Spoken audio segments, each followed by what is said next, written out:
Margaretha Gertrude Zell was born in one of the small towns of the Netherlands and is the eldest daughter among 4 children of Dutch parents. Her father, Adam Zell, owned a small hat shop. The store did not make him much money, but he made a small fortune by investing his money in the oil industry. Margaretha was his only daughter and his spoiled child. He called her my little princess and gave her more attention than her 3 brothers, so she learned how to get what she wanted from men by pleasing and grooming them, starting with her passionate father, who was his favorite and spoiled daughter and was showered with expensive and precious gifts. Margaretha's childhood was happy, but she was spoiled by pampering, and her father's care for her made her always want to attract the attention of men and expect attention and tender from them. Margaretha's happiness did not last long. Her father lost all his investments in the oil industry and went bankrupt after he became a wealthy businessman and after he returned her and her brothers to a life of wealth. Without money, problems occurred between her father and mother until a divorce occurred between them, and the caring father left the family home and ran away with another woman forever. Then Margaret's mother died in adolescence, so the girl moved to live in the house of her grandfather, who was a cruel and domineering old man. After the death of her mother, she was sent to a school to learn in order to become a teacher in the future, but she was expelled from school because of her involvement in a sex scandal with the supervisor of the school, despite insisting that the principal seduced her. After that, her domineering grandfather forced her to stay locked up at home, but that rebellious girl would never have obeyed the orders of that puritanical old man. So soon Margaretha fled from his house and took refuge with one of her uncles. At the age of 18, Margaretha was fed up with her boring life in the company of her relatives and began looking for a way to free herself from the strict restrictions of society. The city was teeming with Dutch colonial army officers returning from service in the Dutch East Indies, or what is today known as Indonesia. She also knew that military officers in the East Indies lived in luxurious and spacious houses and palaces. She found her way in an advertisement I read in a Dutch newspaper about an army officer looking for a wife, and Margaretha was among those who responded to the advertisement, and she responded to one of the ads in the column, Confused Hearts, on one of the newspapers out of boredom and a desire to embark on a new adventure. It was stated in the advertisement that Captain Rudolph MacLeod was a rich man looking for a girl with the aim of marrying and starting a family. The idea of marrying such a man seemed to Margaretha the best way to a better life than the unhappy life she was living.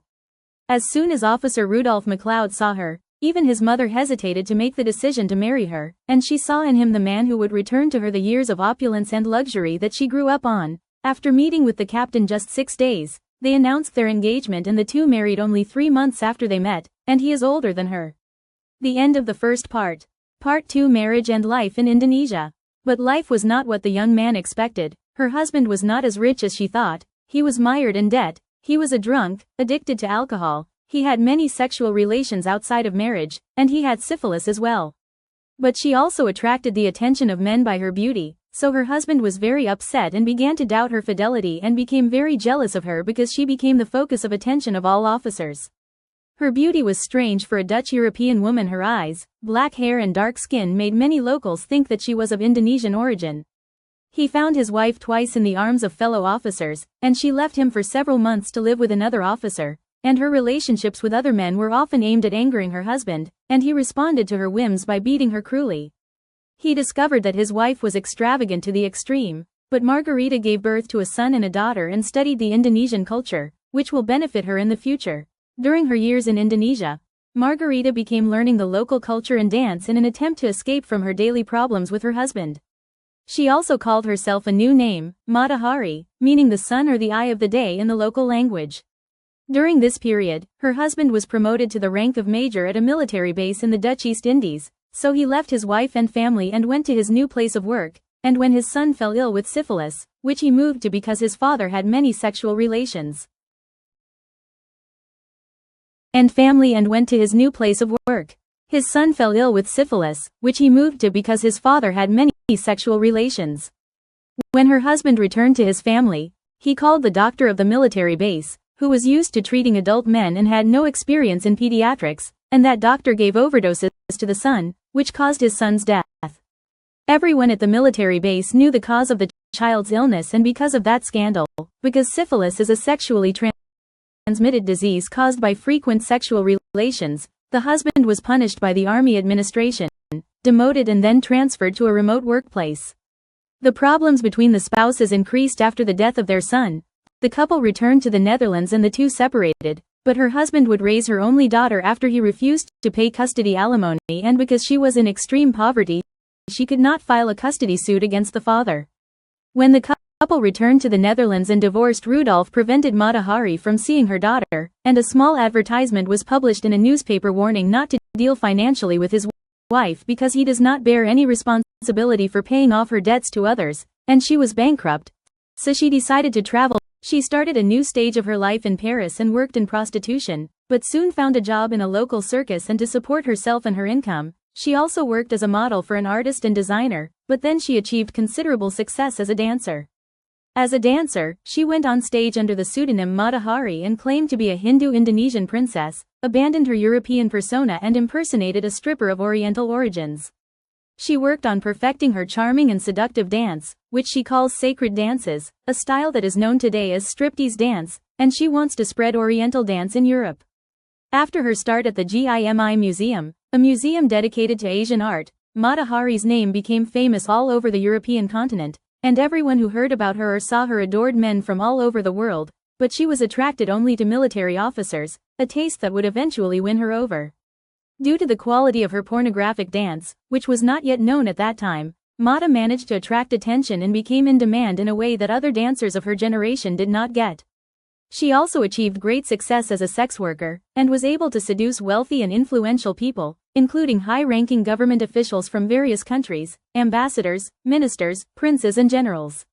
Her costume, which she wore on stage while performing her dance shows, was limited to transparent and revealing dresses, a jeweled bra and a crown that she put on top of her head, and her clothes were extremely daring.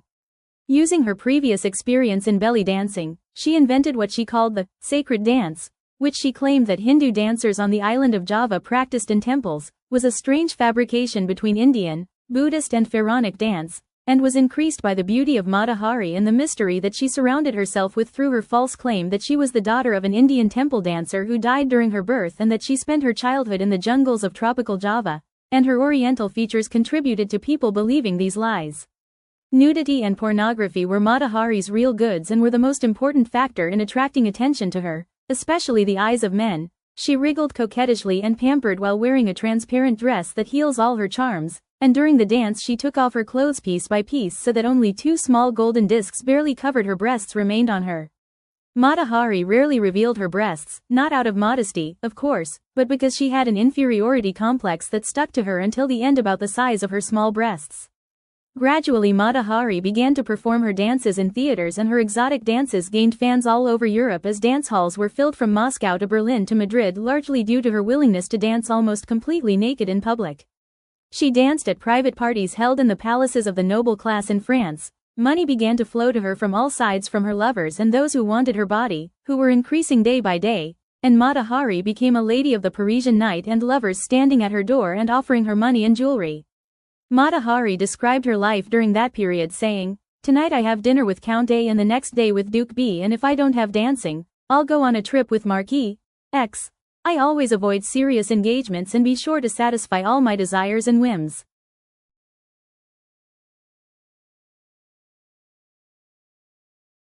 But the quick money was drying up more quickly because Mata Hari was extremely extravagant. She stayed in the finest hotels, dressed in the most expensive clothes and traveled constantly. Mata Hari's fame was not limited to France, but she made many trips to various European capitals, gaining great fame for her charming dances, and for a whole decade fascinated the audiences of Paris and Europe with her dances, which she performed as a dancer in an Indian temple, which ignited the wild imagination of Bohemians in Europe during the beautiful era before the First World War and gained more lovers. But things began to change over time. Her fame waned. Her nude dancing was no longer something new and dazzling as it was at the beginning, and many theaters began to refrain from showing her dances under the influence of critics who considered her dancing a declining art that was not worth watching. But despite the decline in her financial resources, Mata Hari continued to live the extravagant life that she was used to, relying on what her lovers did for her. Then Mata Hari had a golden opportunity to improve her financial situation and restore her old glory when she was contracted to dance for 6 months on the stage of the Metropole Theater in Berlin, but she only gave several performances until the outbreak of World War I in the same year. Her work stopped and the Germans refused to pay her wages. Her financial affairs worsened until she was unable to pay the rent of the hotel where she was staying, and her clothes and furs were confiscated. and she could leave the city only after a Dutch merchant argued with her for a train. In the Netherlands, Mata Hari spent several months in the company of a rich man. She was completely bankrupt and in need of money, so she did not hesitate to accept the money offered to her by the German consul when he suddenly visited her in Amsterdam. The man put 20,000 francs on the table in front of her in exchange for her cooperation with the German intelligence service and provided him with information that she could get from her lovers and influential friends in France. Mata Hari did not take what the consul was saying seriously, so she agreed without thinking too much about the consequences, and the consul gave her a code, H21. Having saved up money, Mata Hari tried to return to France via Britain to avoid going through the front. In England, English intelligence officers arrested her, searched and interrogated her. They had intelligence about her recruitment by the Germans, but they released her and allowed her to travel to France because they did not find anything with her to prove that she was a spy. But of course they did not forget to send a warning about her to the Allied French intelligence. In Paris, Mata Hari resumed her noisy life, dancing parties and promiscuity as in the old days, and wandering lovers of senior politicians and officers. Everything seemed normal in Paris, but what Mata Hari did not know was that there were two men from the French secret police agents watching her like her shadow around the clock. Mata Hari did not know was that there were two men from the French secret police agents watching her like her shadow around the clock. Mata Hari used to enter into quick relationships with men for money. Some considered her just a prostitute, which is exactly the opinion of the secret policeman about her. But even a bitch has a heart and can adore and love. Mata Hari's heart was taken over by a young Russian officer 18 years her junior. Her lover was fighting in an area located on the far French front, and getting there required special permission from the French secret police, and in exchange for obtaining the desired permission, the secret police required her to spy for France. So Mata Hari agreed immediately without thinking about the consequences of her decisions as always. After returning from her amorous trip in the company of her Russian lover, the secret police summoned Mata Hari and assigned her first espionage tasks. The task required arriving in Belgium, occupied at the time by the Germans, to collect military information through some of her former lovers of German officers, and the French secret police promised her to get millions of francs for any information of real value sent to them. Getting to Belgium required traveling to it through the territory of a neutral country, so Mata Hari traveled to Spain to sail from there to her destination, but she never left Spain because she discovered the impossibility of reaching Belgium under the current conditions of the war, so she settled in Madrid for several months, during which she established an intimate relationship with the military attaché at the German embassy, and through her relationship with the attaché she began to send the French information about the movements of the Germans in North Africa. Mata Hari returned to Paris and resumed her life as usual, but the French were able to intercept a German encrypted radio message sent by the German embassy in Spain to Berlin. The message contained information about an important German agent with the number H21, and because the French previously knew that this code belonged to Mata Hari, so they quickly arrested her on espionage charges. She remained in the women's prison and spent the last months of her life and her 41st birthday between the walls of the cell awaiting execution after she was convicted of all the charges against her and sentenced to death by firing squad. All attempts to reduce the death penalty to life imprisonment failed, and her constant requests for a presidential pardon were met with absolute rejection. The death sentence was carried out and she was tried for causing the death of thousands of French soldiers, and neither her petitions nor her influential friends were able to change the sentence that was carried out. On the day of her execution she said the terrible habit of the French in executing people at dawn. This belle, who was once the focus of attention of European men, no one paid attention to her death and no one came forward to claim her body after her execution, so the body was donated for medical purposes while her head was embalmed and placed in the Anatomy Museum in France, but the head mysteriously disappeared during World War II and no one knows its fate until today. Mata Hari's only daughter died in the prime of her youth, just 2 years after her mother's execution.